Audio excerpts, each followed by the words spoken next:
आज से पहले मुझे इस रेसिपी का क्यों पता नहीं चला, ये मैं पछता रही हूँ और आप भी पछताते होंगे कि ये पहले आलिया ने क्यों नहीं बताया। आलू के छिलकों के साथ इतनी ज़बरदस्त एक रेसिपी बन रही है और यकीन करें जब आप आलू के छिलकों के इस तरह इस्तेमाल करेंगे, आप जब भी कभी आलू छीलेंगे ना, आपने आलूओं के छिलकों को ज़ाया नहीं करेंगे इंशाल्लाह। देखिएगा इतनी ज़बरदस्त ये रेसिपी, इतनी क्रिस्पी ये बनी है और इतनी मज़े की ये बनी है कि और झटपट से तैयार हो जाती है ये रेसिपी। तैयार करके जब ट्राई करके देखेंगे तो आपको पता चलेगा कि कितनी ज़बरदस्त हमने ये रेसिपी बनाई है।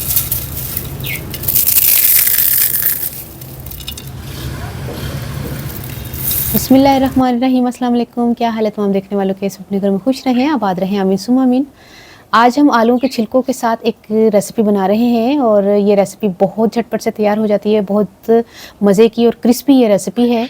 और जो शौकीन है नीमको खाने के और नमकीन, आपको पता है कितना पसंद किया जाता है चाय के साथ, शाम की चाय के साथ, या वैसे ही बच्चे जो है वो पसंद करते हैं। और आलू हर जगह एडजस्ट हो जाता है, यानी कि आलू गोभी, बंद गोभी भी, आलू उसमें दो गोभी है ना, बंद गोभी तो फूल गोभी दोनों चालू बंद नहीं।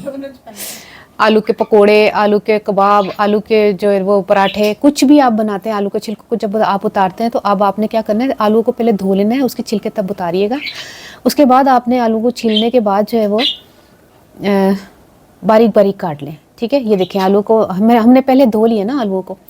अब मैं जो है आलू के छिलकों को बारीक बारीक काटूंगी।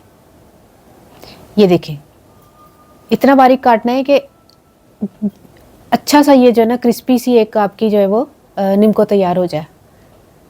उसमें कितना मजे टेस्ट की नसी। हाँ, अचानक से मेहमान आते थे ना, जैसे आपने आलू गोश्त बनाया है या कोई भी चीज़ में छिलके दे नाल एक भी रेसिपी में पा देना करना। उन्हें सामने चाह देना, शाम में दोपहर में रोटी खाती, शाम में चाह देते थे, नाला भी देते, उन्होंने पता ही चलना की चीज़ है। हाँ, बना के रख सकने हैं, कितने दिन चल जाते हैं। अच्छा, ये देखिए कितने ज़बरदस्त से हमने बारीक बारीक काट लिए हैं और तकरीबन मैंने छः आलू थे मेरे को, तो मैं दो बस रहने देते थे, बाकी मैं वो दही बड़े जड़ा आलू कटे थे ना वो सन्नी है छिलके। 2 खाने के चम्मच या 1.5 खाने के चम्मच आपने बेसन ले लेना। पानी बिल्कुल शामिल नहीं कीजिएगा क्योंकि वो वैसे ही थोड़े बहुत ना गिल्ले ने। 1 टीस्पून कुटी लाल मिर्च, थोड़ी सी हल्दी और ½ टीस्पून नमक डाल के इसको मिक्स करना है। पानी बिल्कुल भी इस्तेमाल नहीं करना है क्योंकि आलू के छिलकों में हल्का सा ना वो गीलापन था, ताकि वो अगर हम पानी डाल देंगे तो पकोड़े वाला टेस्ट हो जाएगा, तो जो कि वो चीज़ नहीं चाहिए, सानू क्रिस्पी चाहिए। ये देखिए कितना ज़बरदस्त हमने इसको मिक्स किया है ताकि नमक मिर्च हल्दी साथ सारी अच्छी तरह से ये इसमें लग जाए। अब गरम ऑयल में हमने इसको फ्राई करना है, मीडियम फ्लेम पर आपने फ्राई करना है और मुसलसल चम्मच लाएं। यकीन करें इतने ज़बरदस्त ये रेसिपी तैयार हुई थी ना अफ्तारी के टाइम। आपको पता है आजकल मौसम है, मौसम कह रही हूँ सर्दियाँ तो मौसम सर्दियाँ तो जहन च बैठा के बैठी थी ना। आजकल रमज़ान का महीना है और रमज़ान में आपको पता है आलू कितने इस्तेमाल होते हैं ना। आलू के पकोड़े हो गए, आलू के समोसे हो गए, कुछ भी आपने आलू का जब बनाना है तो छिलकों को आपने इस तरह इस्तेमाल करना है। क्रिस्पी देखें कितने ज़बरदस्त हैं।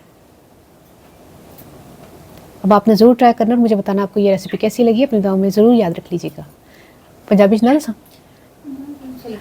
आलू के छिलके कभी भी ना सुटना, ठीक है, बस ऐनी ही है। ओके, अल्लाह हाफिज़।